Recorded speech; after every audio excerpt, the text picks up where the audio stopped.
Ward 4. I am Ryan Frink. I'm Steering Committee Ward 7. Linda Del Duca, Steering Committee, Ward 7. Ed Miles, Ward 7. Kirsten Merriman Shapiro, Ward 5, here for CEDO tonight. Gabriella Karsh, Ward 4. Kendra Sowers, Ward 4. I'm also running for school board for the North District. Augustine Contreras, Ward 4. Jeff Hayes, Ward 4. Mark Barlow, North District School Commissioner in Ward 4. Jeff Clark, Ward 4 and Steering Committee. Matt Hurlbert, Ward 7 and Steering Committee. Alex Farrell, Steering Committee and Parks Commission. Eric Ortman, Ward 4, Steering Committee. Hallie Davis, Ward 4. Bob Hooper, Ward 4. Frank Paulino, Ward 4, and I'm also running for the North District seat. Gus Buchanan, Ward 4, and Rock Point School, juniors and seniors joining us. Arnie Krieger, Ward 4. Nancy Comstock, Ward 7. Jeff Comstock, Ward 7. Donna Walters, Keep the Park Green, Ward 5. Monique Fordham, also keep the park green. Keenan Christensen, Ward 7, and I'm running for City Council. Travis Bragg, Ward 7.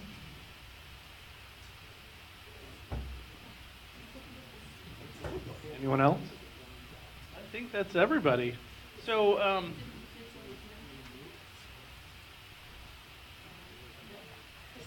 I'm Sarah. thank you, Sarah. All right, so we'd like to use the next probably 10 minutes we have available if anybody would like to do announcements. If I could show a show of hands, we allow basically probably about 2 minutes for each announcement.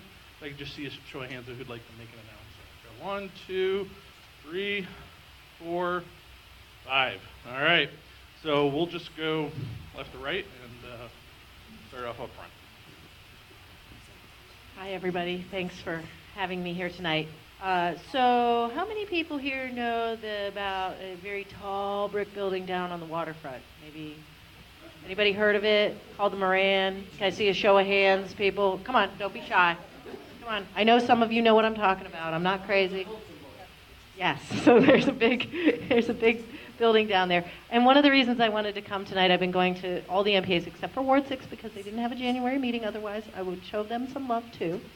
But I am going to pass this around. We're starting on a very exciting process to really look at resolving and stabilizing the Moran site. And so I have a handout, which pass that around. There'll be an upcoming Parks, Arts, and Culture Committee meeting, which is a subcommittee of the City Council, on January 30th at City Hall in Contoy Auditorium at 6 p.m. I encourage you to come out, learn more about the project, give us some feedback on the project. And this is a pretty tight time frame, so I want to be really honest and clear with people. This is sort of the next big meeting, and then we're hoping the City Council will give us some direction in February. And then we hope to proceed because we have some funding that will go away in December if we don't use it for this project. And that money would go back to the state and wouldn't stay here in Burlington. So we think that this is a very important and timely topic. Also, if the information isn't enough on the handout and you want me to send you a friendly reminder, if you give me your name and email and you write it legibly, I will email you and remind you about next week's meeting. So I'll pass that around and I'll stay. So if you have questions later tonight after the meeting, I'm happy to answer any questions anybody might have. Thank you. Thank you very much. All right, so Thank you. I'm Kendra Sowers, and as I mentioned during the introductions, I am running for school board for the North End. I'm running for Mark Barlow's seat because he's not seeking re-election. And I just wanted to introduce myself and let you know I've lived in the New North End for 18 years, and I've raised kids here, 2 of whom are in college, and my youngest will be a freshman at BHS. I love this community, and I'm really excited to help the schools continue to thrive while also keeping Burlington affordable. So I have some literature and back of the room, and I'd love to meet any of you that I haven't met, and I'd love to talk about your thoughts and concerns about our schools. Thanks. So I'd like to take the opportunity to, I guess, announce my candidacy for the North District seat. Since Dave dropped out, I made the decision to hop into the race unexpectedly last week. And so I welcome to chat with anybody afterwards and get to know any important issues that are important to you, and open to any comments, input, suggestions, and so forth. I've lived in Burlington for 6 years. I'm a deputy state attorney, prosecutor for 7 years, I worked for 10 of around defense and some civil work for 2 years. So I bounced around, wanted to share sort of any questions you have about positions I've taken.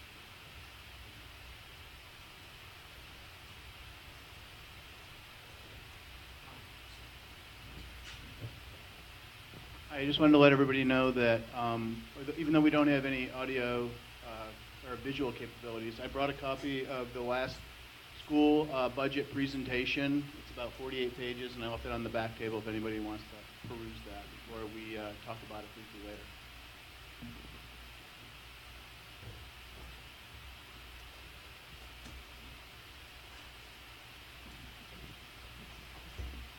Two quick ones. Rock Point School has been working with the Young Writers Project over the course of the last 4 or 5 months, and they've produced a couple of plays. And we're going to be showing our plays on February 21st, about 6:30 at the school. If anyone wants to come by, that's great. And then sometime end of March, beginning of April, we also have our April brunch run, and we have a sugar shack there, and we do tours, and if anybody wants to come down and plan anything like that as we get closer. A few things happen at the school that are coming up.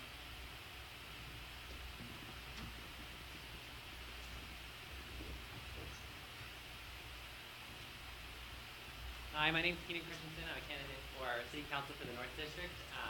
And I'm just really excited to be here because I've been out door knocking these last 3 weeks, talking with neighbors. I've met some of you in the room while I've been out door knocking. And, my campaign is focused on the new North End and focused on making sure that the new North End maintains its character and the sort of specialness that makes it this great place that we've all come to love. I'm an attorney here in town. I practice primarily family and civil litigation. My sort of specialty is I represent survivors of either domestic or sexual violence.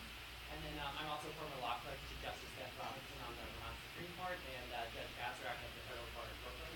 And I'm just so excited to be here. And I wanted to announce that I will be at the Bagel Shop on 8:30 Saturday from 8:30 to 10 if folks want to come by and stop and learn more about me. I'm also available after this meeting to sort of chat with folks about what issues are important to them and how we can keep Burlington affordable, address safety on North Avenue, and make sure every new North Ender can thrive. Thank you.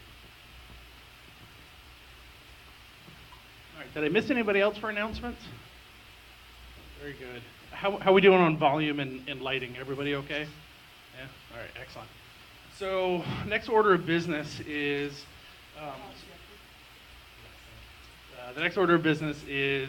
so to make the MPAs work, we elect the steering committee that's made up of residents within wards 4 and 7.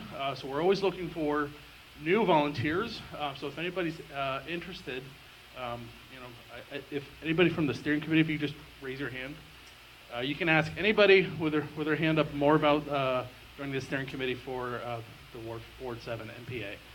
So the order of business tonight is we'd like to elect, if you so choose, a new member to our board, Mr. Jeff Comstock.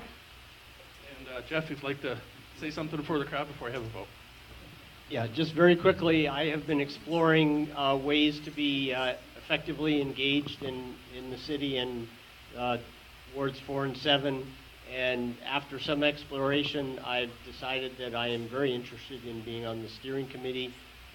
My wife Nancy and I have been fairly regular attendees at the NPA meetings, and I am interested in taking the next step and being on the steering committee. So I would appreciate your support. Thank you. All right, so do I have a member from Ward 7 who would like to officially nominate Jeff?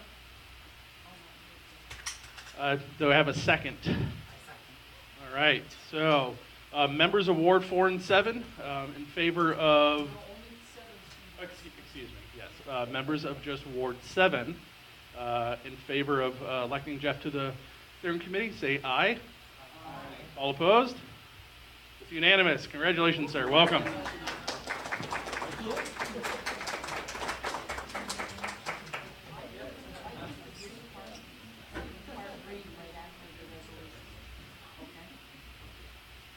So the next order of business is the steering committee got together and we wanted to discuss about what's the best way to kind of talk about the tragedy that happened on North Avenue where the gentleman was killed, crimes across the street, and we felt that the best way to kind of do that is communicate through what we call an MPA resolution.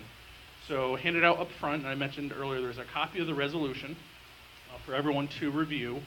And what we'd like to do is open that up to the group, and we'll, Ryan's going to discuss more about the resolution, kind of how we got here, and talk about the language, and he's going to open it up for questions and answers. So we'd like to dedicate the next 15 minutes regarding the resolution.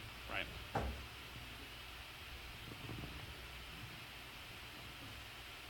All right, so I am relatively recent to this ward. I've only been here for about a year or so, but talking to the other steering committee members, there's a bit of history about these crosswalks. We've had some discussions with Department of Public Works over the years. There was a plan to install high visibility crosswalks across North Ave, and there were some commitments made to do that sometime last year. It ended up not happening, and so with that and the immediate reaction of shock and grief about a pedestrian being killed in our neighborhood, we decided to put together a resolution to really express to the city that we want action on this now. So I'm going to read out the resolution, and it is certainly open to discussion. The steering committee drafted language for it, but it's going to be a resolution from the whole NPA. So if you disagree with anything in it, let me know. Speak up. We'll have the conversation, and then I believe we put it to a vote after that, right, Chris? All right. So, whereas a pedestrian was struck and killed by a car, reportedly through no fault of the driver, on December 20th, 2018, at the corner of North Avenue and, I'm going to pronounce this wrong, but Poirier Place. Whereas the 2015 North Avenue corridor study was conducted by CCRPC in Burlington City with the wards 2, 3, 4, and 7 NPAs and pedestrian and biking advocates of Burlington contributing identified a host of recommendations. And whereas the high visibility crosswalk at Poirier Place, in addition to 4 other locations on North Ave, were identified in the study as safety concerns, and whereas the intersection of North Avenue and Poirier Place was scheduled to receive a high visibility crosswalk in the autumn of 2018, and whereas pedestrians continue to cross North Avenue after dark at Poirier Place and other locations at a great distance from marked and signaled crosswalks, and whereas the loss of life by a pedestrian or bicyclist by motor vehicle is traumatic to relatives, friends, associates, children, and adults familiar with the area, and whereas an immediate and close-by tragedy, combined with such stark statistics, draws a sharp and intense reaction by our neighborhood and community, resulting in heightened demand for understanding and accountability for improved safety, and whereas a definitive set of expectations and routine progress reporting helps build confidence that safety concerns are among the highest priority in a community, and whereas year-to-year data metrics, gathering and statistical reporting is becoming a common tool to inform and help predict trends important to policy shaping. Therefore, let it be resolved that the wards 4 and 7 NPAs do hereby express our deepest condolences to the family and survivors of Jonathan Jerome of Winooski, Vermont. Further, the NPA requests that the mayor direct Department of Public Works to produce and advance to the NPA within 45 days a new North End corridor commitment to safety to-do agreement to include, but not limited to, a statement of commitment to safety to the residents of the community, a timetable and priority indicator for all elements of the 2015 North Avenue corridor study, recommendations the city is planning to complete. Further, the NPA requests that the mayor and city council produce within the annual report the statistical metrics for each department as deemed appropriate for the work of each department, i.e. DPW would report pedestrian and bike injury statistics and trend indicators. Further, the NPA requests that the mayor and city council place the highest priority on pedestrian safety and all safety improvements on all municipal development plans within the domain of Burlington City. Further, the NPA requests that the city shall adopt a formal Vision Zero policy. Vision Zero recognizes that the elimination of all traffic crashes is not feasible, as people will make mistakes, but rather focuses on the lessening of the severity of those crashes in order to prevent death and severe injuries. Chief among the strategies is prioritizing safe roadway design and policies that ensure safe traveling speeds for all road users. Further, the NPA requests that the mayor direct DPW to report in monthly updates by paper copy to be distributed by CEDO at Wards 4 and 7 NPA meetings, and quarterly report in person by the director of DPW or the director's designee on the progress of the above-named agreement until completed or reporting deemed no longer necessary by Wards 4 and 7 NPA. And the NPA requests that the construction of high-visibility crosswalks is completed before the end of spring 2019, and that short-term high visibility is immediately placed and in working order in no less than the 5 identified crossings until such time as permanent solutions are complete. So now I'm going to hand it over to Chris to take friendly amendments and comments from the crowd. Thank you, everyone. Thanks, Ryan. So Ryan and a committee member of some of the steering committees, members from the community, we had input from, I believe, some city councilors, went into the input of this. So we'd like to open it up to the group of, is there anything that stands out in this resolution that just you don't agree with? If there's some substantive changes you'd like to see to that? So I'd really like to turn it back to you. Just show of hands and all, or any commentary. Okay, I'm going to be honest because I've always known to be honest. It's a good piece of work, but it's too wordy. If you get beyond one page, they don't read it. That's typical of pretty much anybody because they just glance over it. Go to any city council meeting, you'll see them do that. You got a couple of pieces in here, the duplicate that can be taken out. Yeah, the third and the fourth one are almost a duplicates of each other. We'll both talk about the locations, the same thing. The bottom of the first page there, DPW report pedestrian and bike injury statistics. That should actually come from the police department. If there's any accidents involved, there are going to be statistics from the police department.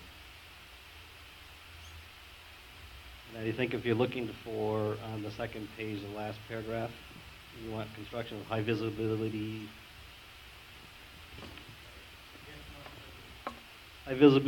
crosswalks complete before the end of spring of 2019. I think you need to be a little more specific what you're looking for. When you talk about high visibility crosswalks usually aren't high visibility. And usually the crosswalks that are painted every year are weather dependent and usually aren't done until summertime because they're all done with seasonal help, so it usually doesn't start until May. So it's something to consider, but I think you guys have put a lot of work into it and should be commended for that. Anybody else like to? Yeah. Yes, I have a concern about the paragraph at the bottom of page 1 related to further the NPA requests. In that paragraph, you sort of mentioned the NPA in a singular format. And when you talk about all elements of the 2015 North Avenue corridor study recommendations, I think that should, that section or that report should also request a report on implementation of the south end of North Avenue beyond let's see, beyond the high school section. And which paragraph do you want that added to, Jeff? Well, in the further the end, the second from the bottom. Second from the bottom? Right, you know, with their Implementation of the south end of the North Ave? yes, because up above, we talk about the impact of the corridor study in wards 2, 3, 4, and 7. And when you address all elements of the 2015 corridor study, we should reinforce that and not omit implementation of the south end of North Avenue. Yes. Thank you. Yes.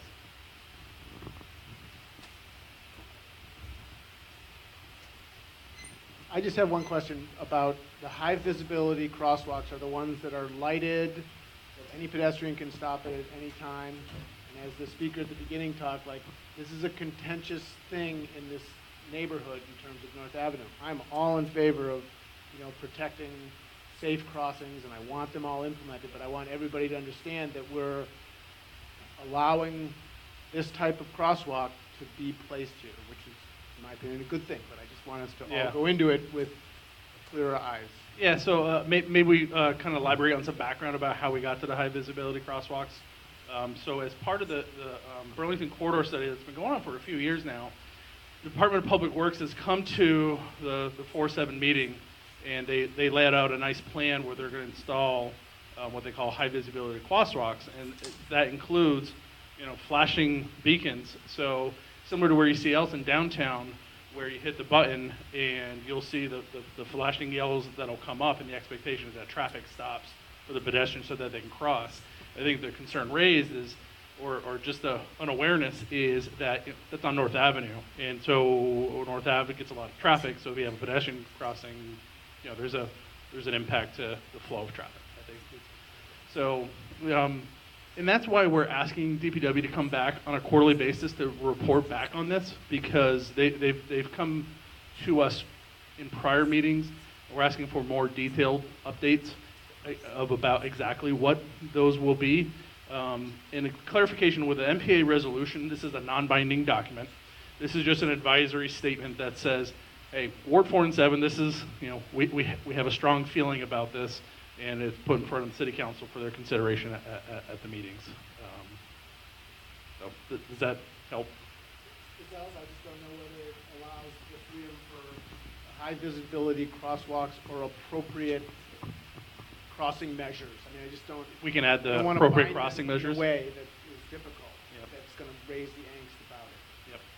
So if we added appropriate crossing measures, maybe that would. Yeah. Okay. All right. We got one up front here. Just a quick question. Can you confirm that cyclists are not pedestrians? I wouldn't think so. I'm not a member of DPW, so I don't know how they would classify it, but I would assume. But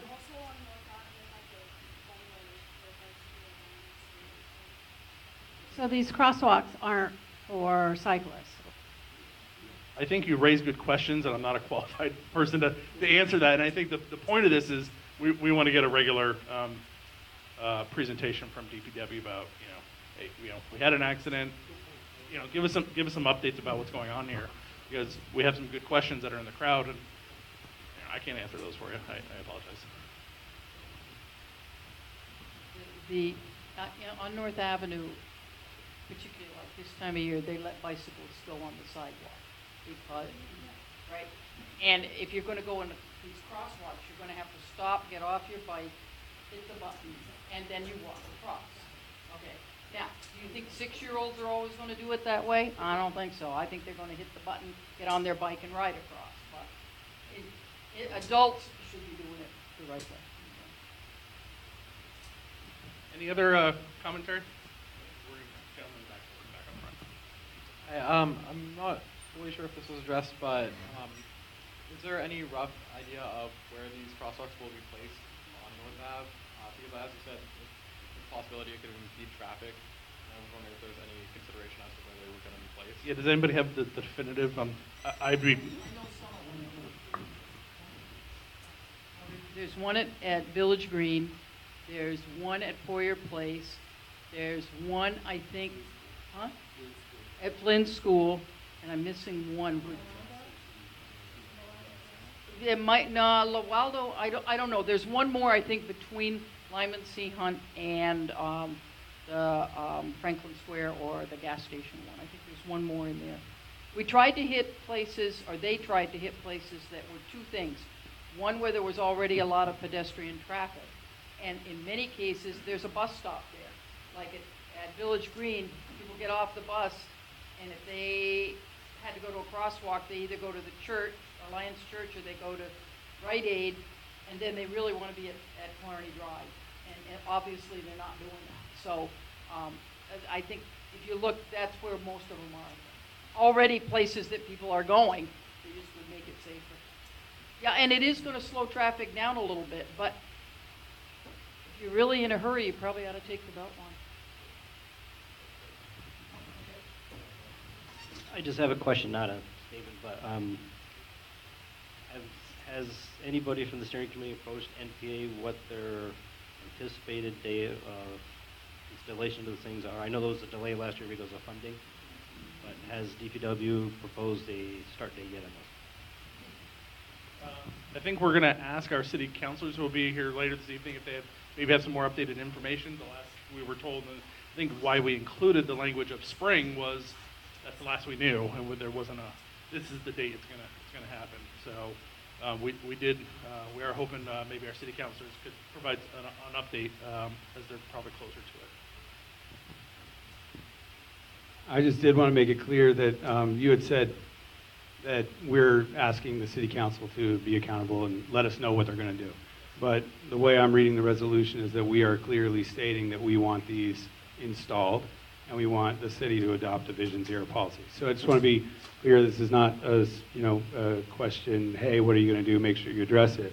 We are actually suggesting exactly what we'd like to see happen.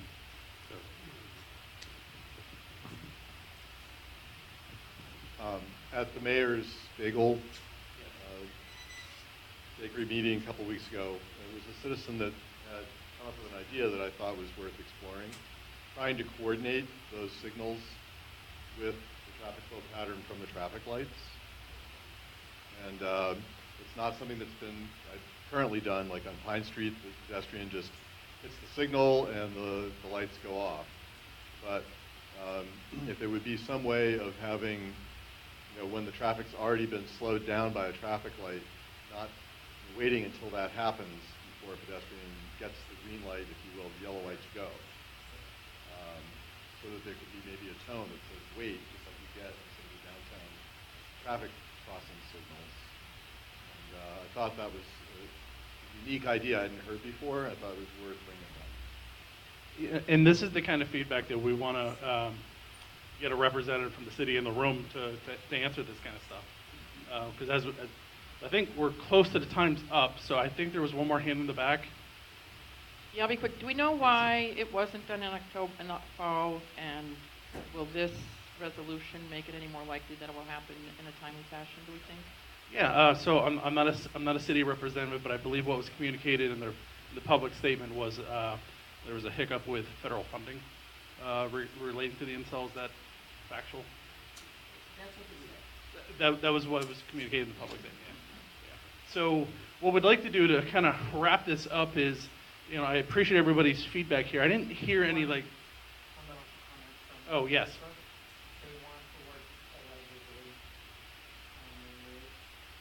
What paragraph was that in? Looks like where they talk about the drive. Because we've already established that it was not. Gotcha. Remove allegedly. That is new information, correct. Yeah. I've read it in the paper and stuff. So. Yeah. I think that's come out recently, and this draft might have predated that. Yeah, no, I'm not arguing that. Yes. Perfect, thank you. So what I'd like to propose is there's not any substantive changes, so if you'll allow us the editorial ability to wordsmith some of the feedback into this, what we'd like to do, take a voice count this evening, whether we would like to adopt this as a resolution and put that forward to City Council for their upcoming meeting. Does that sound like an acceptable path forward? right, so wards 4 and 7 members, please indicate aye if you're in favor of moving forward the resolution as proposed with the minor edits as discussed in the room. Any opposed? Thank you very much. This is a productive conversation, and I hope it moves this discussion and the installation forward on an expedited timeline. So thank you very much for your input.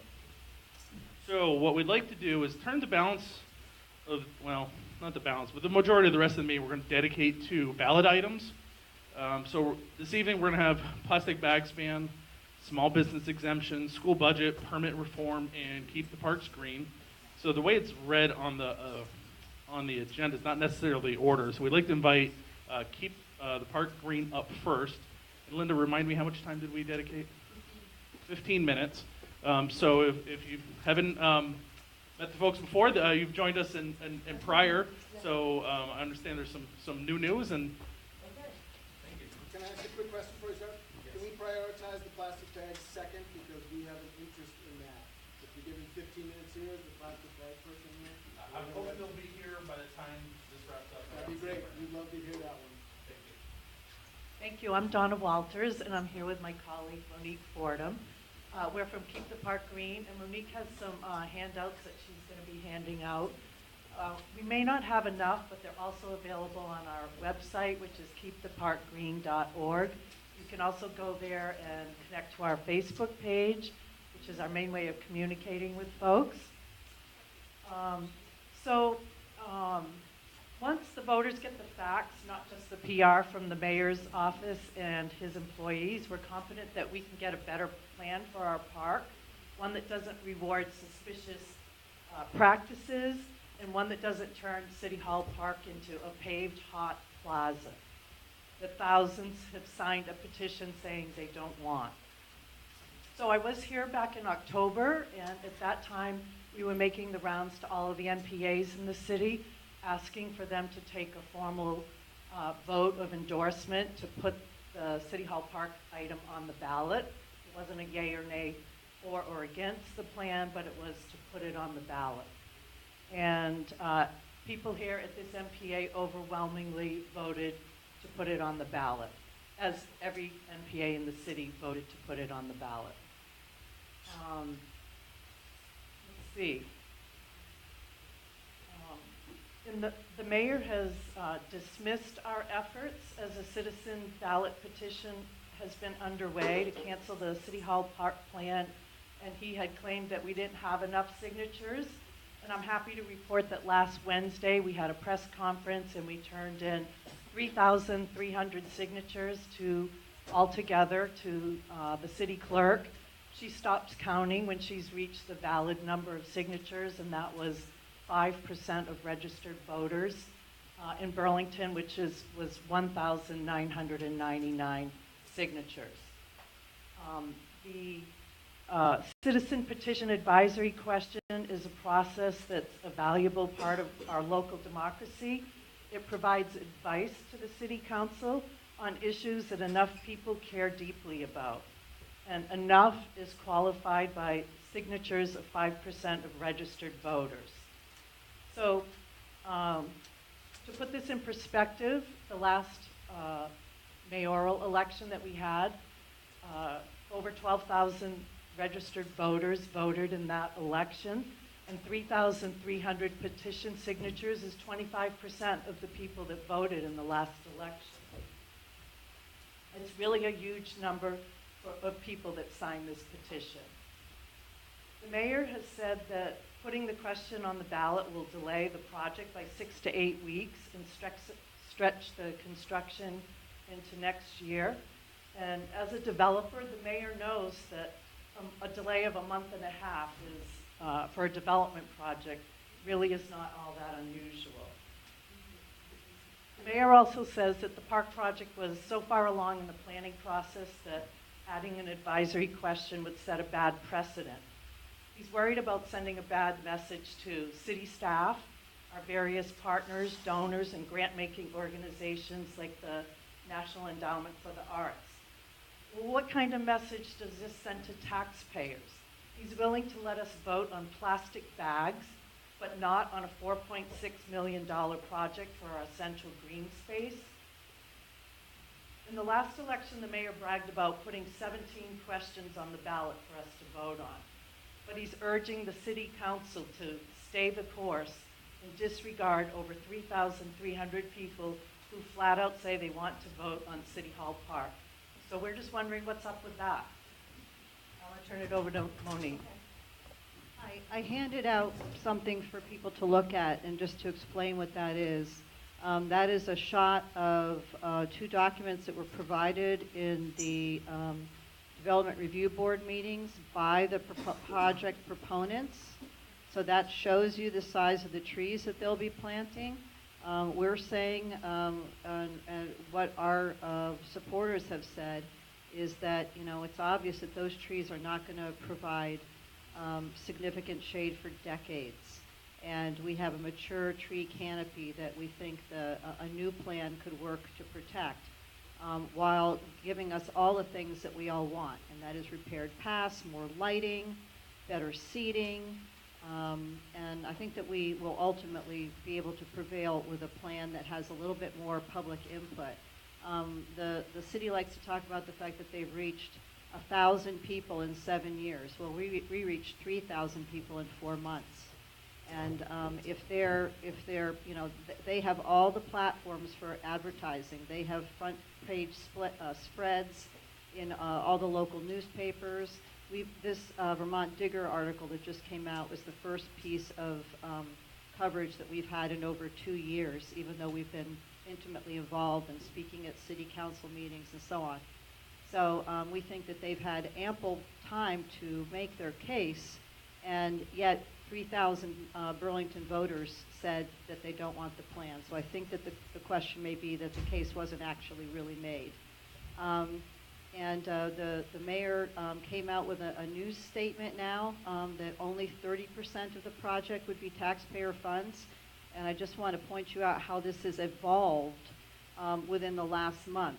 So for at least the past 2 years, the city had stated on its website that the March 15th TIF ballot here, and I only have 5 of these because our printer broke, but you can see there that in this vote that they're citing, there's absolutely no mention of City Hall Park. So they on their website had it listed that it was coming out of the March 2015 TIF, would help fund the Imagine City Hall Park plan. It never cited any other funding sources other than the gift of $1 million from Mr. Pomelo and $300,000 from Northfield Bank. So you can see there that that TIF ballot does not have any language about City Hall Park on it.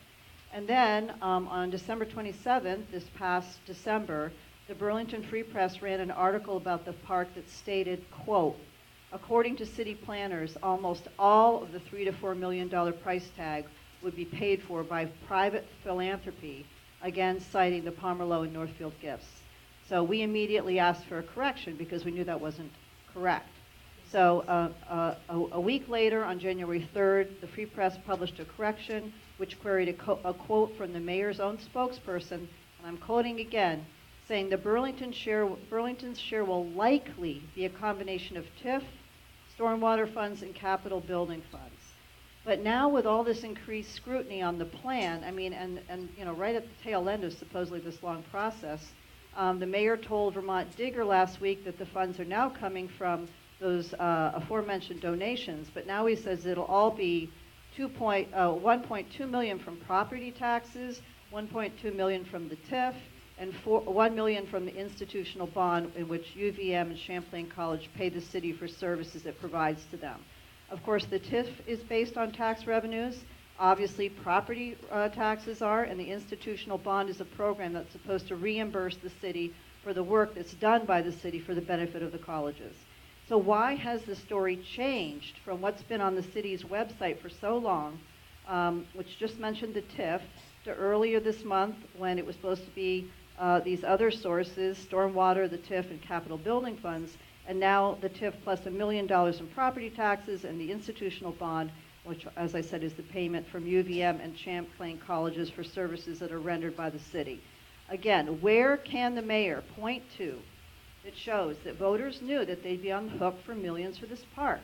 And I just passed out that sample ballot where you can see it lists the St. Paul streetscape, brownfields remediation, the marketplace garage, and related costs, but it never says City Hall Park anywhere in there. So it seems like siphoning, siphoning funds away from the payments received from UVN and Champlain College would also require the city to find funds elsewhere to break even if they're not farming those payments back into the salaries and infrastructure that we would be required to continue this relationship with those institutions and provide those services. So I don't think that that could be characterized as free money. The mayor states now that taxpayers will only be on the hook for 30% of the $4.6 million cost. The donations are only about 25%. His statement tries to separate the indirect taxpayer costs from the TIF and the institutional bond, along with the tax and away from the actual property taxes. So when you get rid of these distinctions between the direct and indirect taxes, that still brings back taxpayers to paying about 75% of the total cost.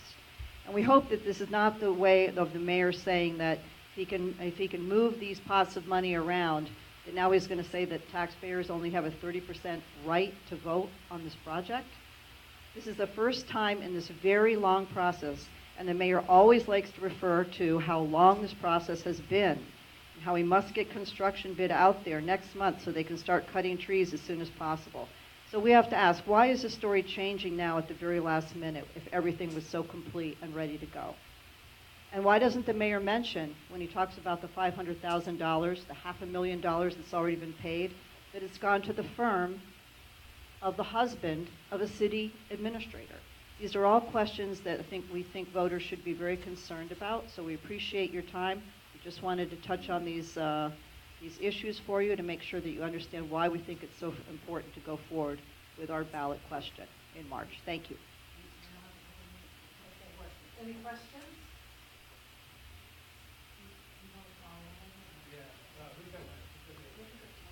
So just get the mic and show of hands who wants to ask a question. We got one side here.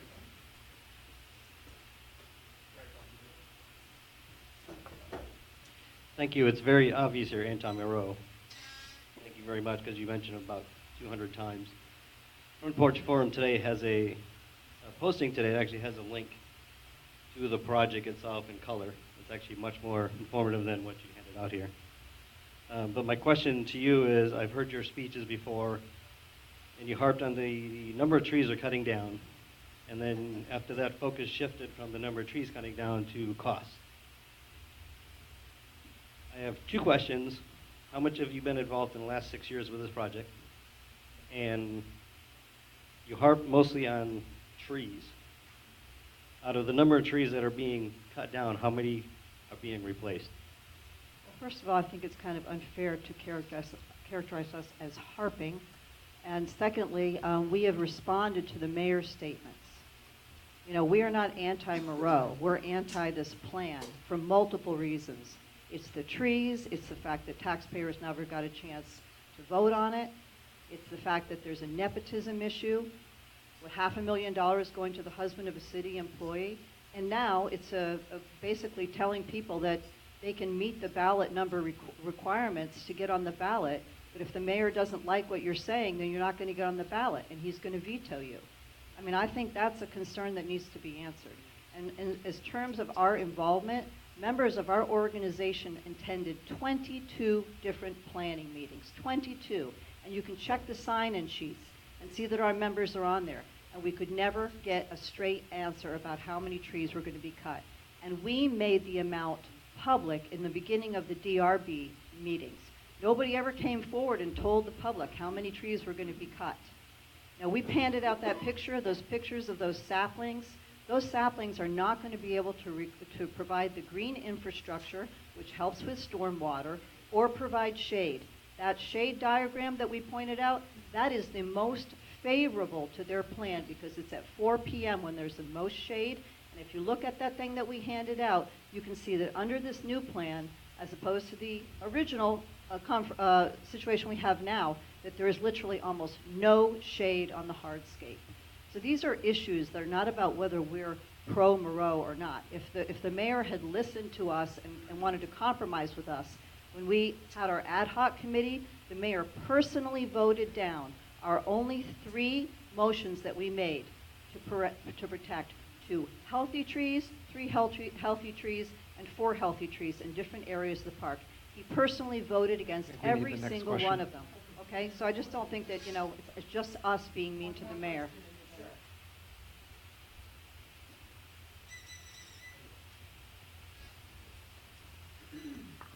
Hello. So I just wanted to, just to get this really clear, because I'm, really confused. Are you talking about,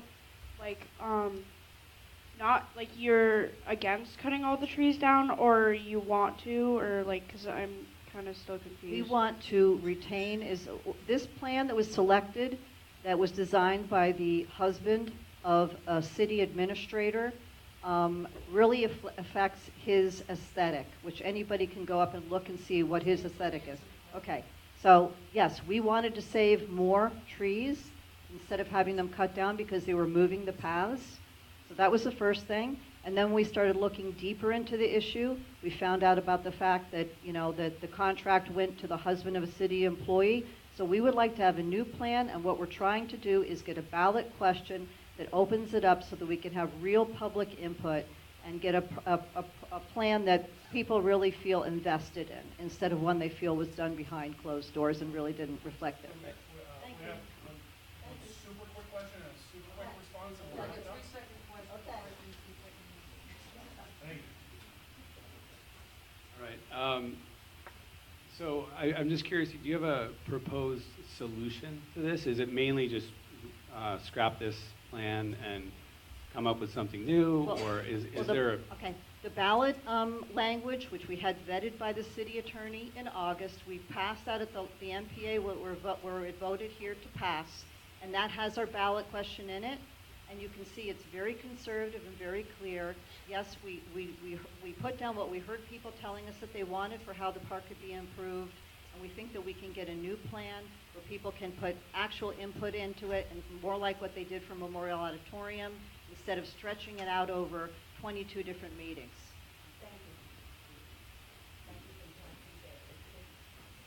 Hi, I'm Kirsten. I work for the city. I think I said that earlier. I just want to say there is a frequently asked questions and a webpage on the Parks and Recreation webpage about the City Hall Park.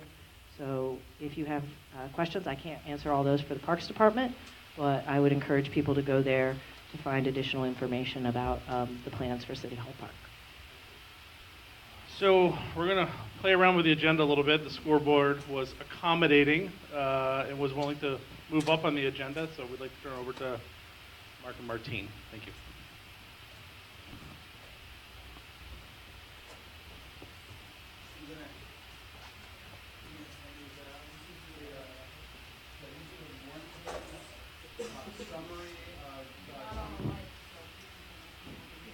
He's handing out a one-page summary of... It's a one-page summary of the budget that we adopted last Monday. We're still waiting for finalized numbers from AOE on Agency of Education on equalized pupil counts. So once we have that, Director Nathan Lavery is going to put out a one-page and a comprehensive budget document like he did last time around. So what we have tonight, and as I mentioned when I first came in, is I left a copy of the budget development update document on the back table for anybody who wants to look at it, and I have another one here that anybody who wants this one can have when we're done up here tonight. And so we just wanted to give you an update on, a brief update on the changes in the budget and how we came to where we got to. Hello, everybody. That was Mark Barlow, and I'm Martine Gulick, Ward 4 School Commissioner. Thank you for coming out this evening. I wanted to start by talking a little bit about how we develop the budget. It basically starts with Superintendent Obeng meeting with various stakeholders in the community, one being the public. There were some public forums around the city where people got to weigh in on their priorities for the district in the coming year. And then Mr. Superintendent Obeng met with various leadership groups around the district. So principals, principals, and for example, head of student services, various building leadership and so forth, and talked about what their priorities are in their various buildings. So he started to put together priorities for various schools, various people, and then the school board got together and we also got to look at the priorities that were put forth and talk about what we envision as important items to look at as we put together the budget. So that's, I did mention that, yeah. So anyway, that was the process.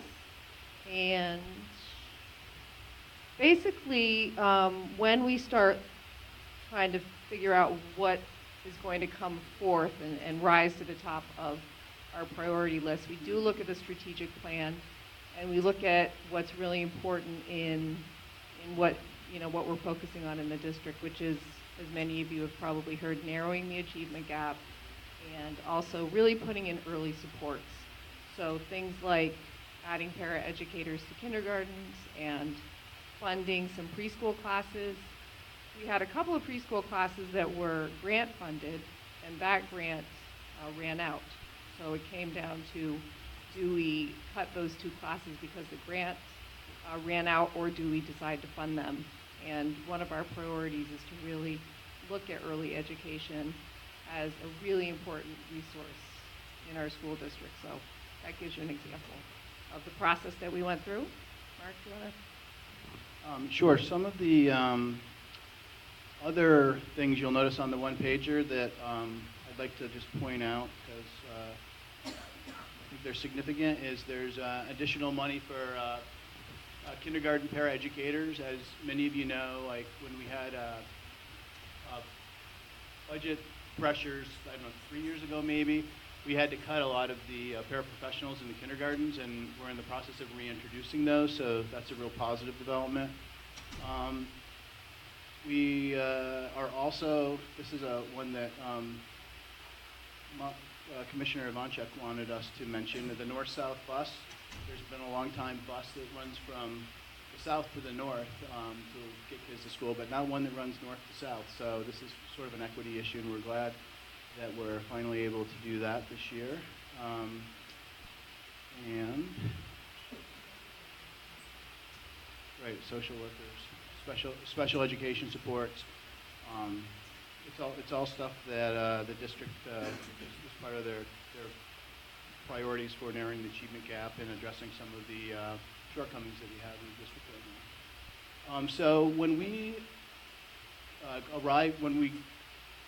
there's four important factors that go into the budget. The 3 of them come from the state, and 1 comes from local decisions. So we have the common level of appraisal, which is how our property grand list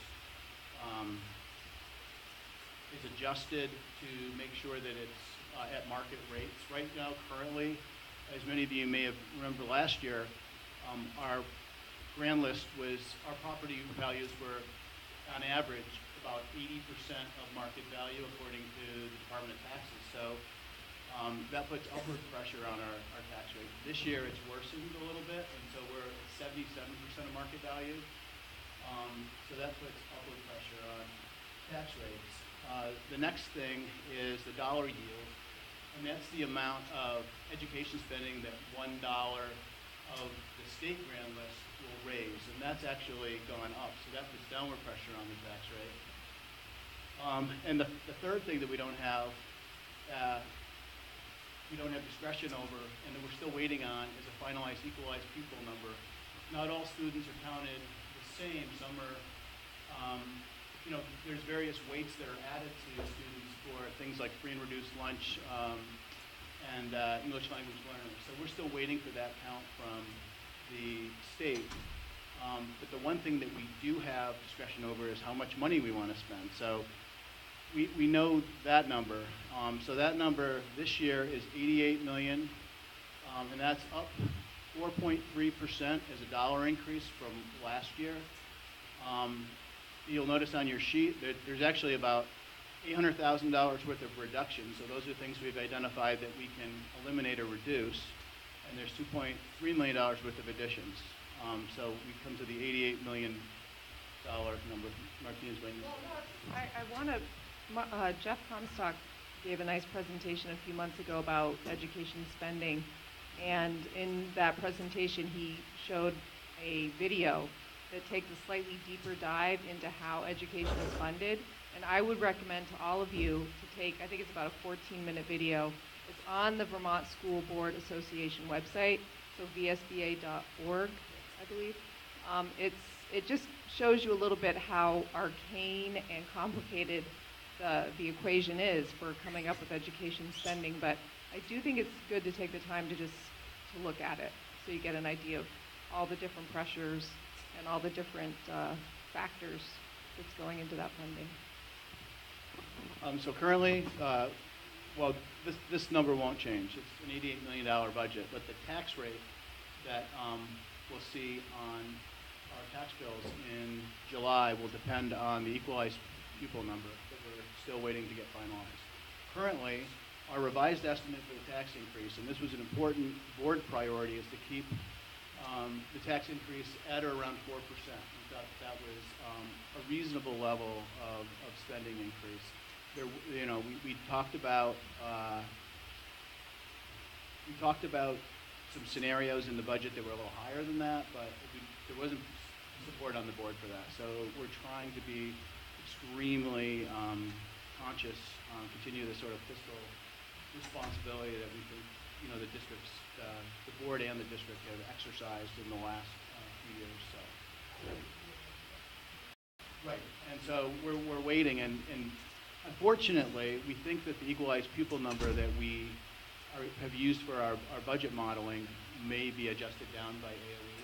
So we're waiting for final numbers on that. If that happens, it has an upward pressure on that rate. So, and that's unfortunate. And this points out how, like Martine mentioned, how sort of arcane this whole process is, and it's like it's hard for boards to budget when we don't even have all the variables that affect the tax rate. So, anyways. So the last thing was we're still waiting on that. So like I mentioned at the beginning, we're waiting on final numbers. Once we have those, we're going to produce a one-pager and a comprehensive budget document. Some people refer to it as a line item budget.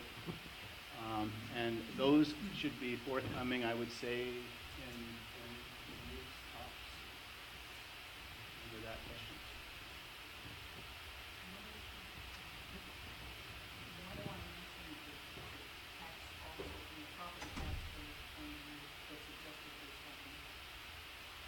So not everybody will see the 4%. That's true. Thank you, Linda. You might want to put that in as a selling point. Right. Right. So as Linda was mentioning, some people pay based on income, some people pay based on property tax. And, it's an income sensitivity provision that's built into this statute. I was wondering, so I have two questions. One is for 16 of the additions, the multilingual liaison, since half the cost would be grant funded, is that included in the listed there on the sheet? It says 15,000. Yes, I mean that's what would be the cost. That's the district's portion of that. And then my second question was on the reductions in the fourth one, non-instructional spending. That is a little concerning to me because it seems pretty vague, and I was wondering what is entailed in that. So in the comprehensive budget document, I believe there's a whole page that lists what that is. But the things that were administrative costs and non-instructional costs that either could be accommodated in other ways and maybe more efficient. Which number was that? Which item? It's the $500,000 for non-instructional spending.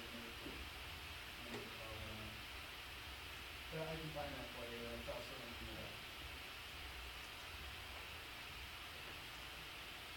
the Yes, recognizing, you know, that you're waiting for final numbers on the equalized student numbers and the impact that that has on per pupil spending calculation. So do you have kind of a estimate range on what you expect the per pupil spending rate to be this year, depending upon how the equalized student number comes in?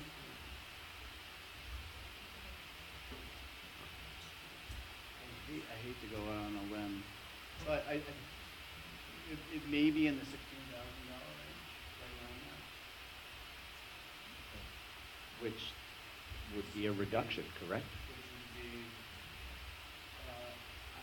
it's actually an increase than from the current year. It was around 16,000. All right, thank you.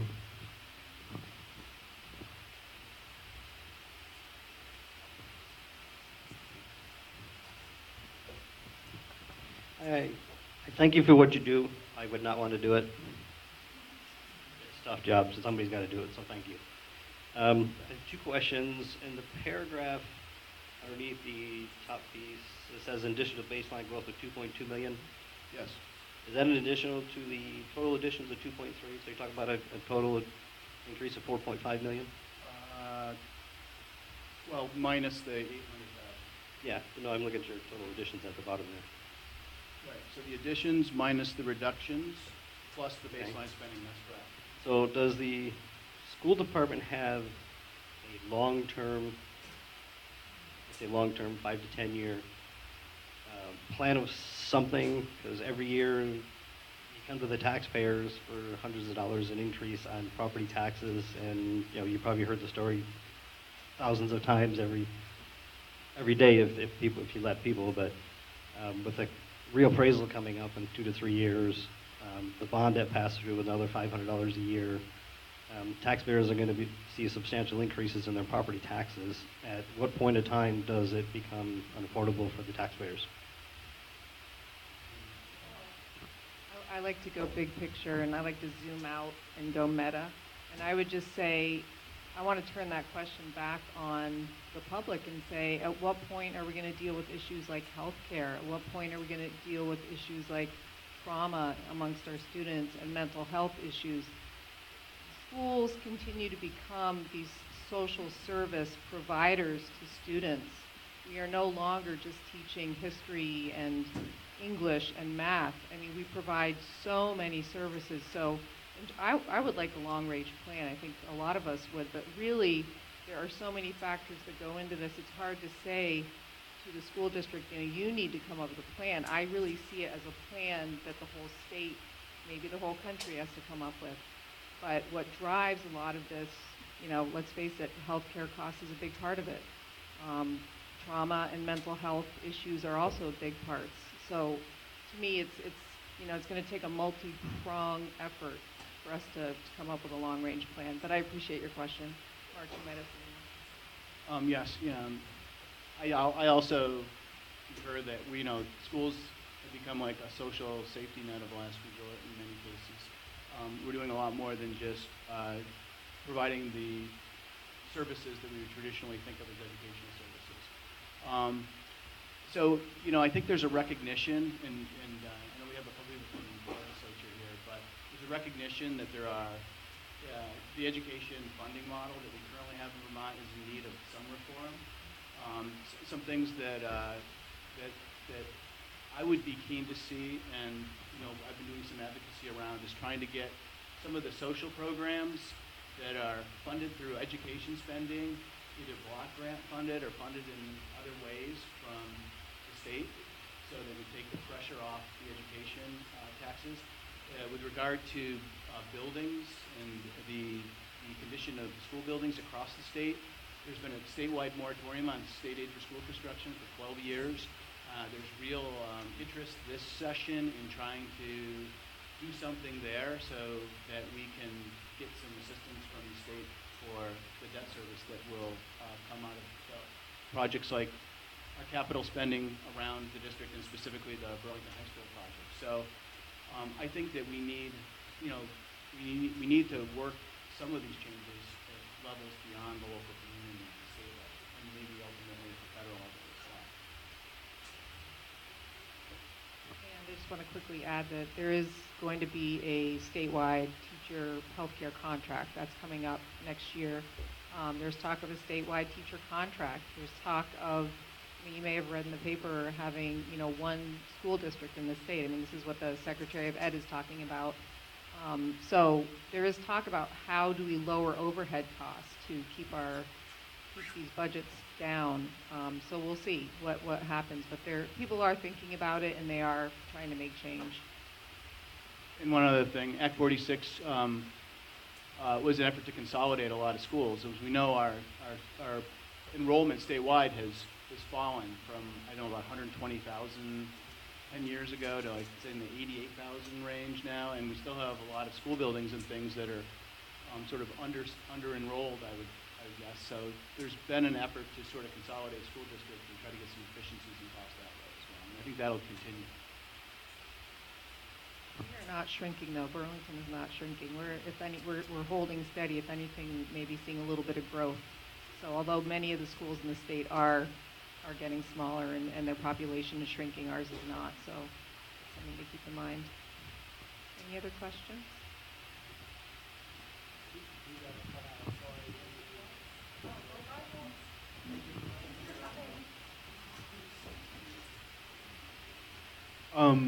So you mentioned some of the kind of more interesting plans that are on the table right now, like one school board or one contract.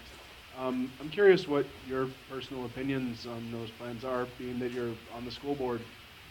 What would you think of the state having just a single school board? What I read was one district, 4 school, broken up into these 4 quadrants, and there would be 4 school boards governing those areas with one school district. Honestly, I don't feel, at this point, I don't know enough to come out strongly. I don't have a very passionate opinion one way or another. I'm certainly into simplifying. I'm certainly into keeping costs down. So I'm keeping an open mind. I'd say if you look at the lawsuits right now around consolidation in Act 46, I'd say that's like a little itty-bitty thing compared to one school district or regional boards or whatever. I think. Right.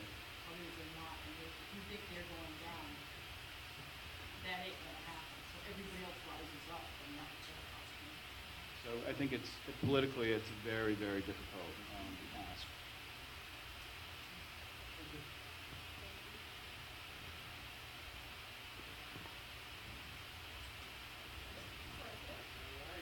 Thank you, everybody.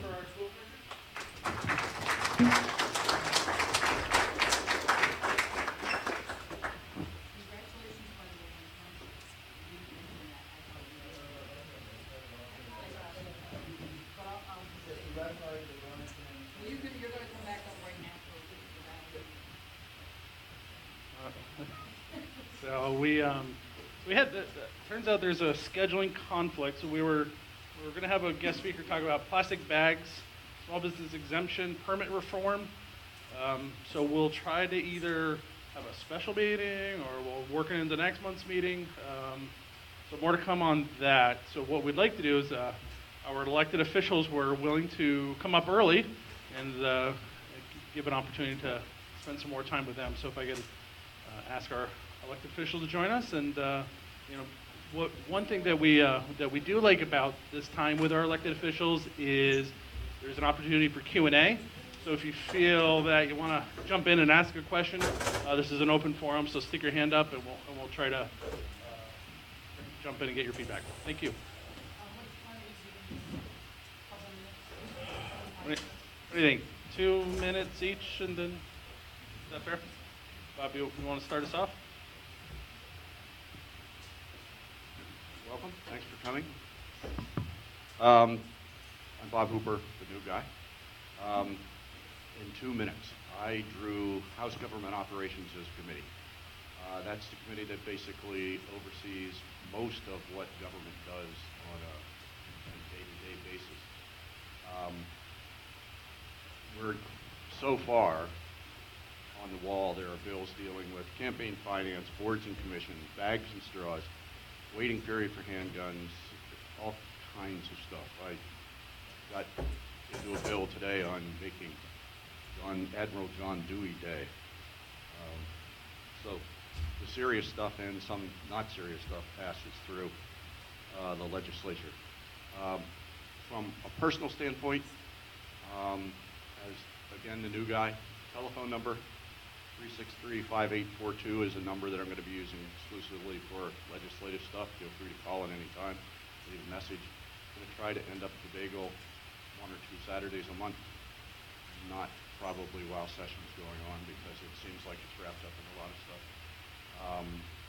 There are a lot of issues I'm sure we'll get into with questions, but the most important thing I think that happened recently is the governor put out a proclamation that any of the federal people that are indentured servants and working but not getting paid are now going to be eligible for unemployment. If you know anybody in that situation, spread the word around. Hi there, I'm Gino Sullivan. I'm state rep from 6-2, and my district is from basically East Allen, shopping center, East Allen, all of the police department, and up to North Place. Anyway, I'm vice chair of House of Commerce this year, and I'm also heading up the design of this year's workforce development bill. The entire country doesn't have adequately trained people for the job openings that we have. There's a whole lot of reasons for it. The nature of work is changing. Also, the skill sets are rapidly developing that we have not been able to train up our people for. Also, we have a giant hole for construction people, plumbers, electricians, and all of that. So, in the workforce development bill, we're going to be doing 2 things. We're going to look at structural things. We do not have an adequate feeder system through our school system and both K through 12 and all of our college and secondaries. We don't have an adequate system that develops people so when kids graduate or go on, they actually have prospects. They're on a pathway to an honest career.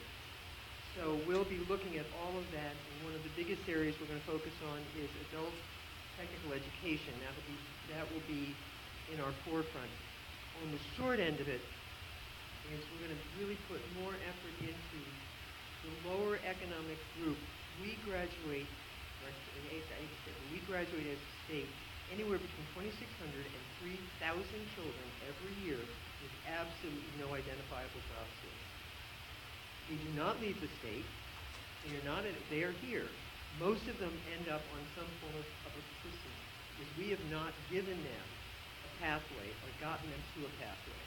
So there's 2 things we have to do. We have to look at the workforce, the way we are training people with all of the training programs in the state, and then we have to look on the emergency side and find out how do we address those 3,000 people every year.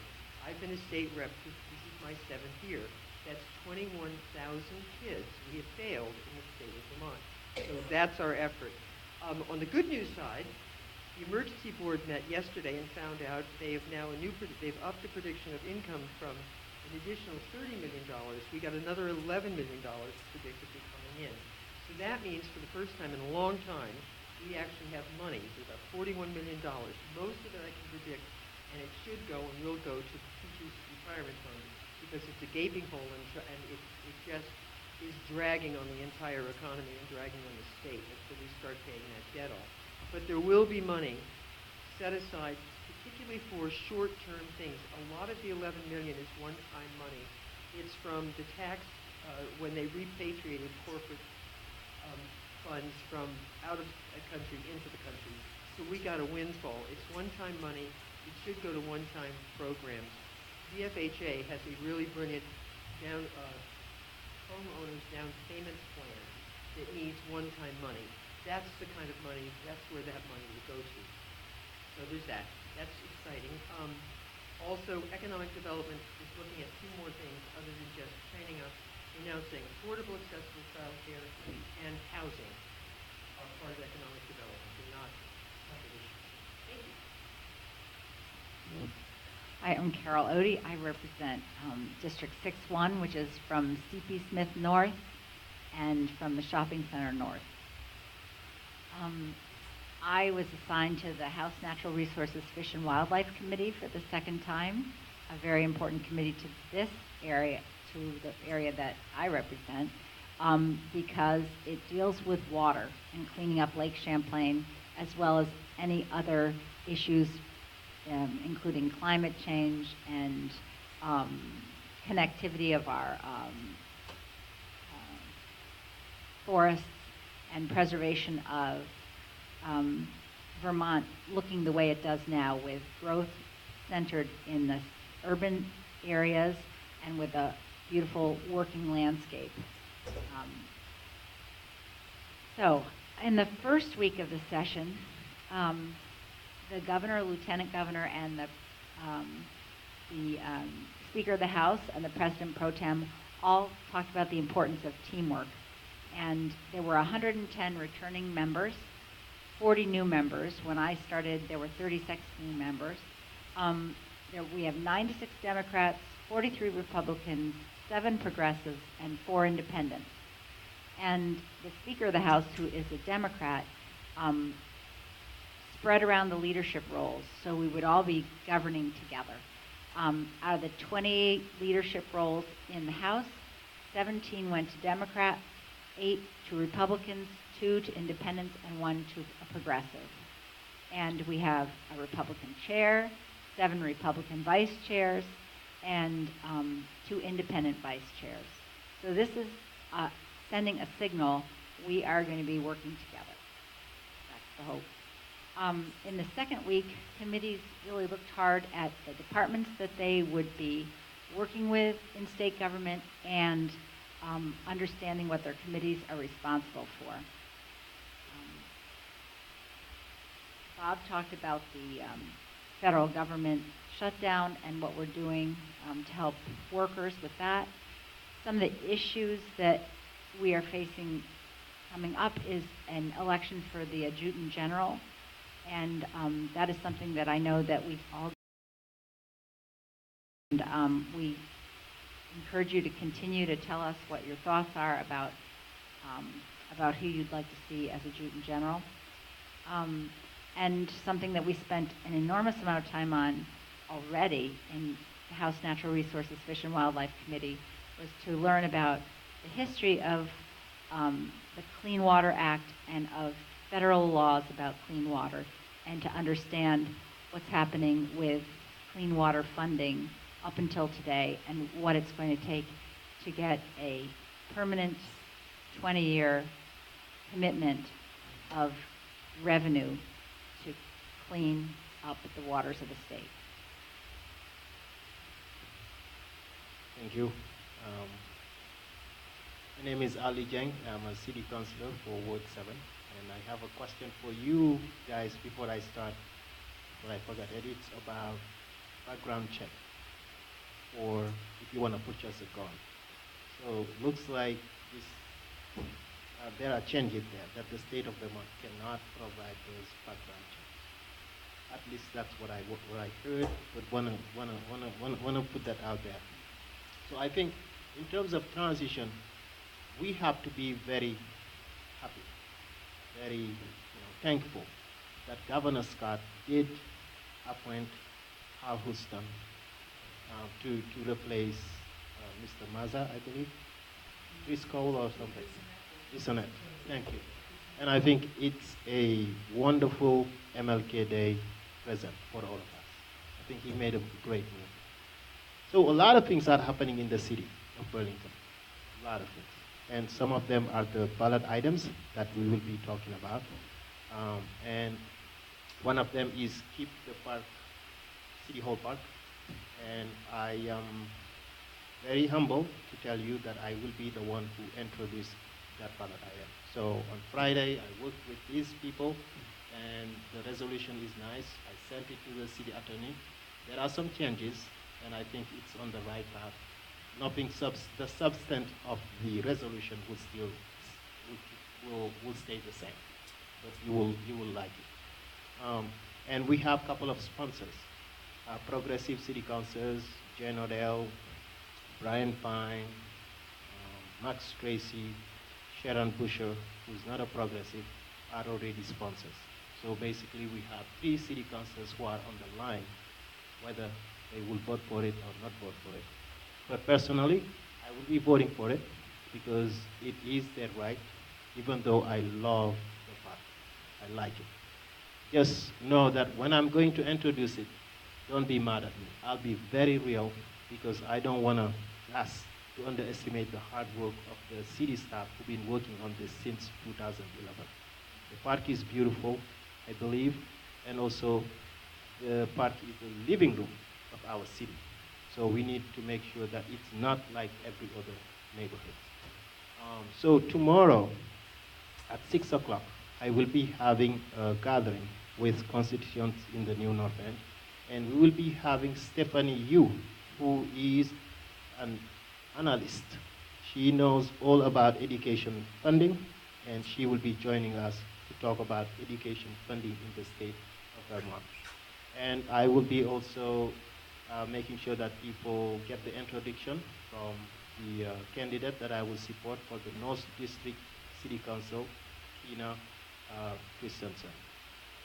Yeah, if you have any questions, and I'll be happy to provide. Thank you. Time for questions. Josh, you have the mic, so we leave the one up here. You just indicate who your question for, whether it's for everybody or it's for the person, and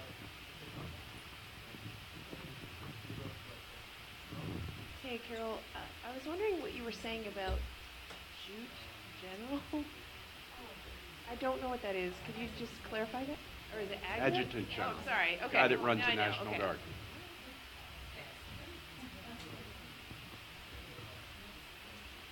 I just want to say thank you for the work that the legislature has done to support the farm workers that are being impacted by the shutdown. I have a question about what is being done to help the folks that are we only have funding until February 1st. What is the plan for the folks if the government doesn't open or on food stamps or on other services, to make sure that those services don't falter?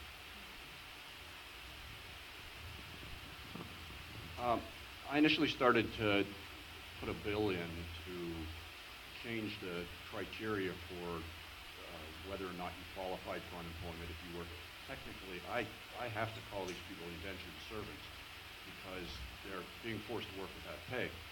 And that sort of snowballed into a lot of people questioning what's going to happen down the line.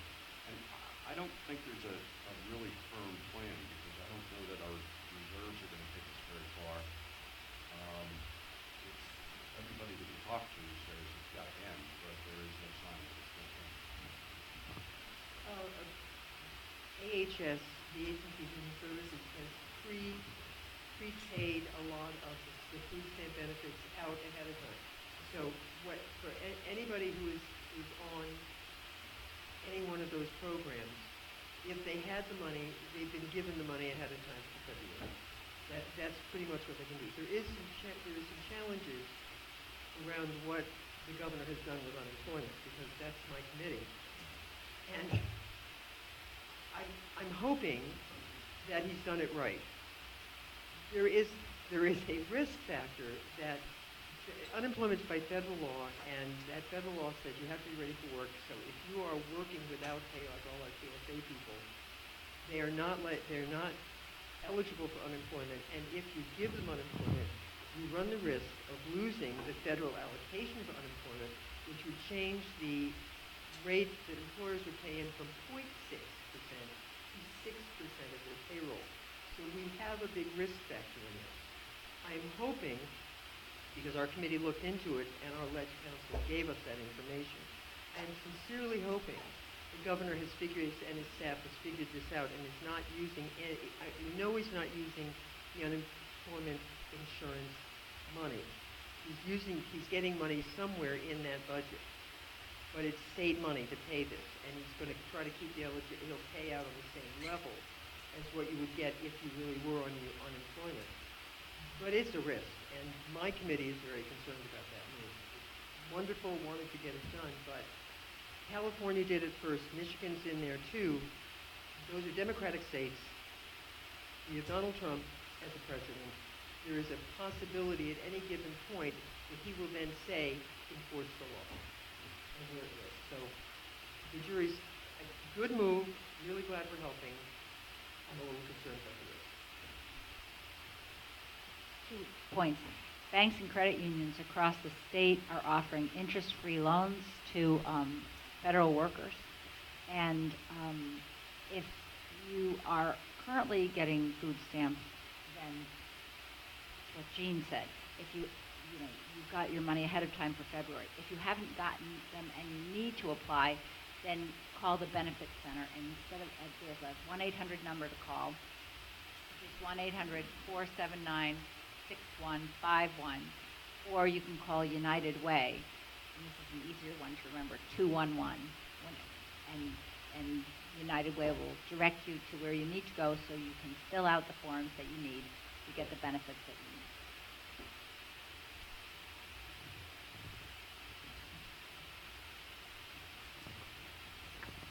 need. My question is for you, Carol, in regards to the lake cleanup that we've been hearing about for a very long time. We're always reading about some kind of funding, some kind of new tax, some kind of new fee of something to pay for the lake cleanup and stuff. My question to you is, it seems like we're hearing it all on the Vermont side, but is the state have an agreement with New York and Canada for a joint partnership for lake cleanup on this, or are we kind of like left holding the bag here? We are not alone. New York and Quebec are doing their part with the federal government with the lake cleanup also. Yeah, Canada. Yeah. I can't say whether they're ahead of us, but I know that they are doing, they've got their plans that they have to come through with, and they actually have put more money up for some of the initiatives than we have. And New York is following its total maximum daily load plan, and we are also. There are 27 pieces of the plan we're supposed to be following, and we are following all but one, which is to have the permanent funding source in place. And each year we are able to add just a little bit more, little blocks of money more to it, and we're hoping to do more this year. We're supposed to be at least $25 to $35 million a year over the next 20 years. Can I just say one thing about that too, from the commerce standpoint? That $25 to $30 million a year that's going to come out of it somehow, and we'll all panic about that. What we need to remember is it's all going right back into the economy of the state of Vermont.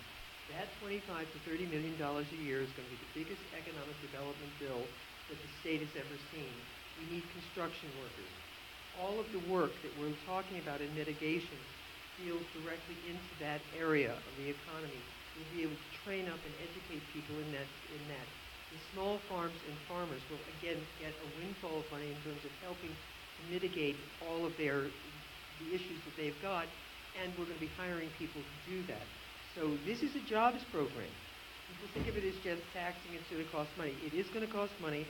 It's going to have an incredible effect on our economy for the next 10 years. So yes, it's going to cost us money, but in the long run, we're going to make money. And also, we just had testimony in my committee, the biggest single moneymaker for travel and tourism as far as the wildlife is concerned is the fishing derby. We make, I can't do it, it's just a mind-boggling amount of money that we make from the people who come up to the Lake Champlain fishing derby. So it's a big draw for us. But remember, this is economic development 101. So it's really a positive. It's going to cost us, but we'll make out better in the long run. Thank you.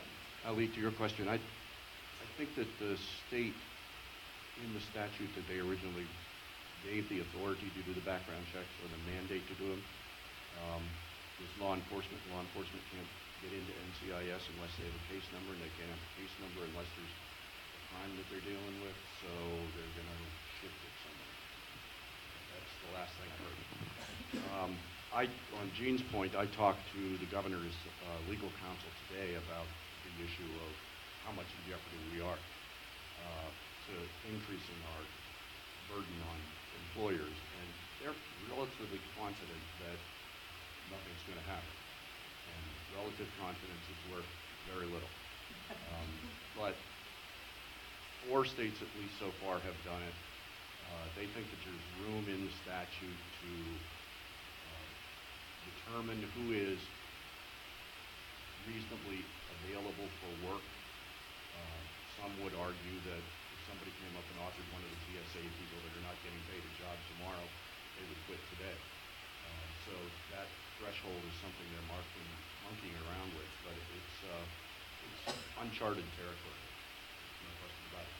And the Rock Point people have already left, but if you have 3 legislators together in a room, I would say at least 2 of them have a proposal that they're submitting to get rid of plastic bags.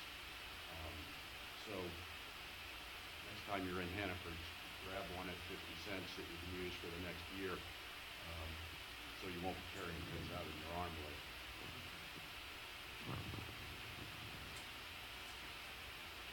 I have a question for Ali.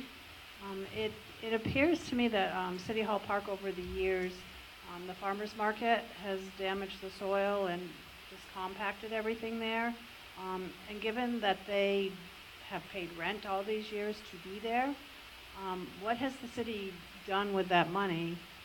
And shouldn't that be used to clean up or fix the soil so that it's usable again, so that the trees can survive?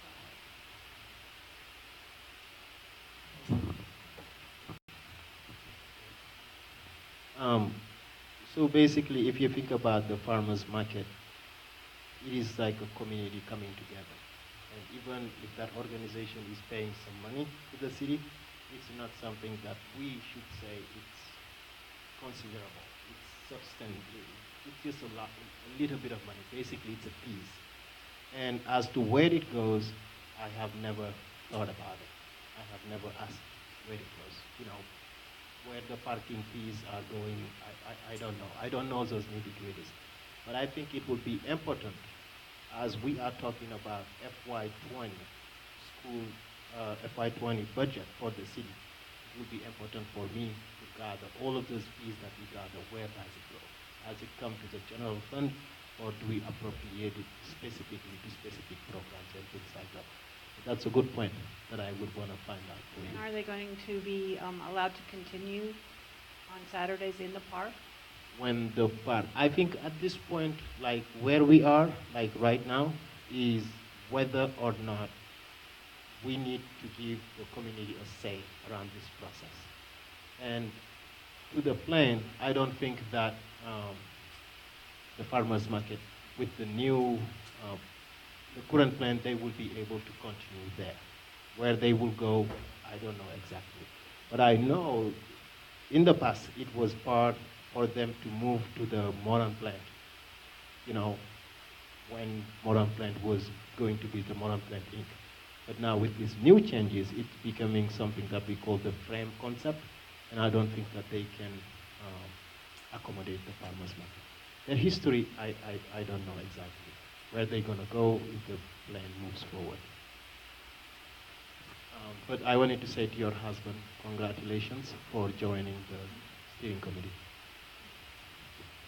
So there was recently an article in the Burlington Free Press that talked about the farmers market, and originally we thought they were moving out of the park for 2 years for construction, and we recently learned that it's going to be for 1 year. They're going down to Pine Street and a parking lot on the, heading south on the right-hand side of the road. It's a dealer.com parking lot. And and when they come back to the park, it was decided at the Development Review Board meeting that they would not be allowed to set up within the park, but that they would set up on the perimeter of the park. And they're widening the sidewalk on Main Street so that vendors will be able to set up on that side. And we kind of have a question about what's going to happen with the artist market, because if the plan gets canceled, what will happen to the artist market? So setting up on the perimeter of the park will only accommodate about 2/3 of the vendors that are currently in the park. So that leaves about 30 vendors where they don't have enough room for them to set up on the perimeter. And that doesn't include the artists. And the artists are planning to set up, there's like a big triangle of grassy area and trees near the back door of Burlington City Arts and ReRaz. They're planning on cutting all of those trees and paving that. That's a big part of the increase in the pavement, and that is for increased vendor space and increased performance space.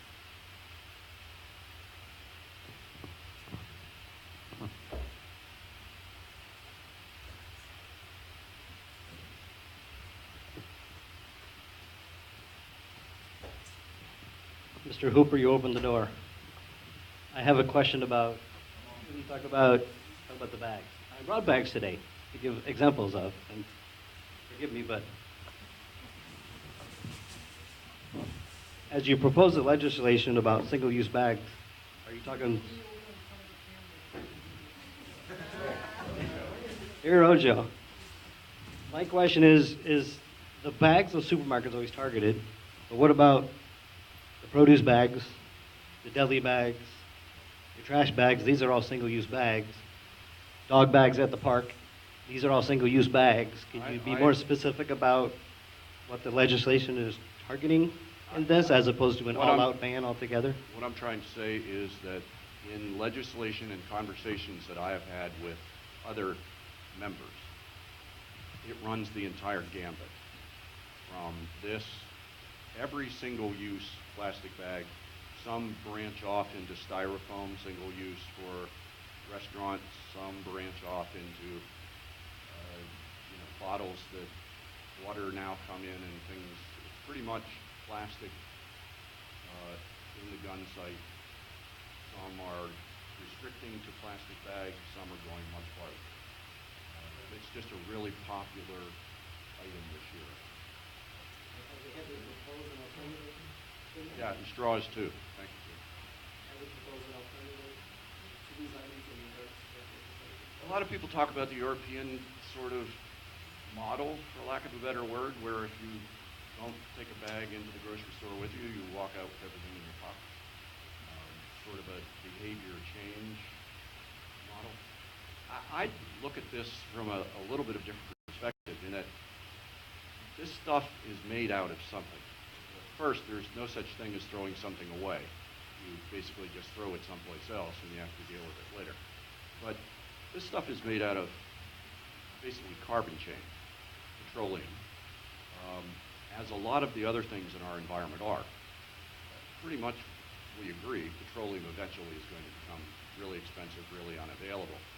And whether it's a medical device or something that's really important for sustaining life amongst we humans, even though we're doing a lot to try to beat it back, it becomes a question of whether this is more of a priority than something else. I sometimes point to a specific medical device that you would not like inserted in you if it was not flexible, which plastic is really good for, whether it's an arm catheter or something like that, something done operating room-wise.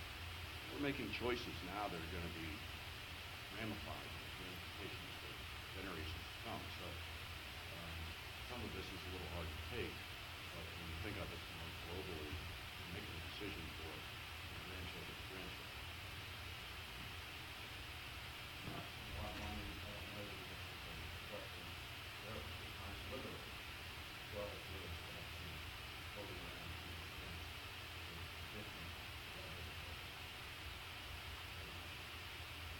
So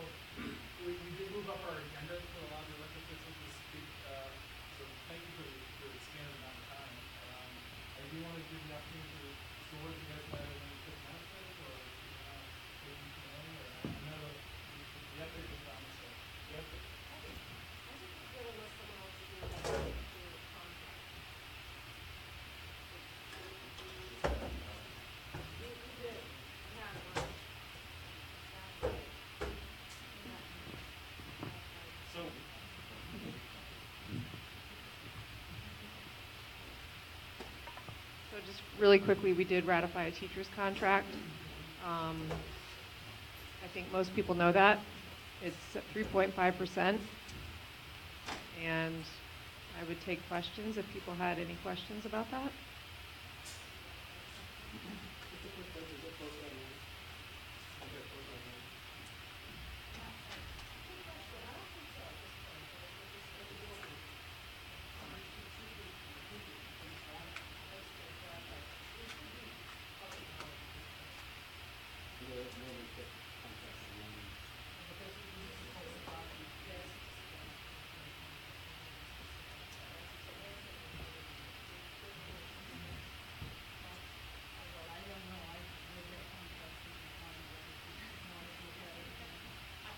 Publicly available.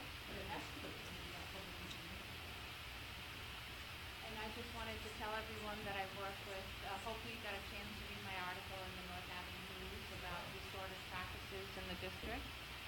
And I'm a co-chair of the Diversity, Equity, and Inclusion Committee.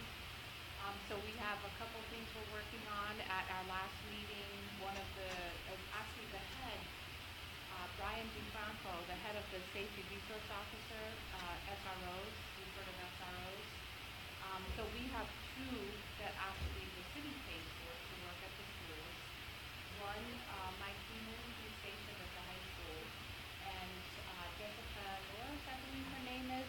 She is half-time at Hunt, half-time at Edmonds Middle School. And actually those are not the only assignments. They have 15 buildings in the city that they cover, and the two also need to be present at all the when the schools do those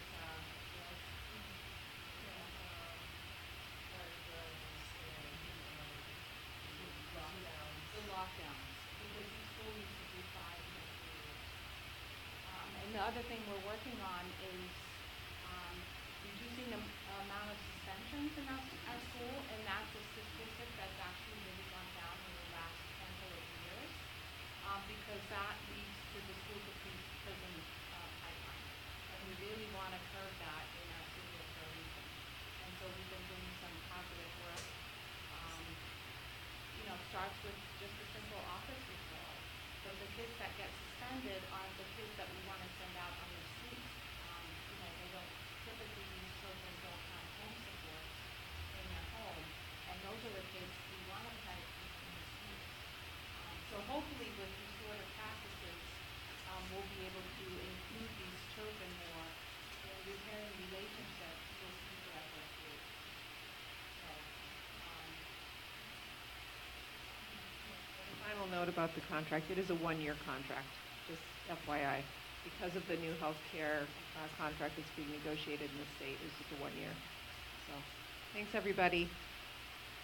And I'm doing a community constituent outreach tomorrow at 6 p.m. at La Boca with Ali Chang, who's already announced it. So if you have time, come chat with us about school and city issues.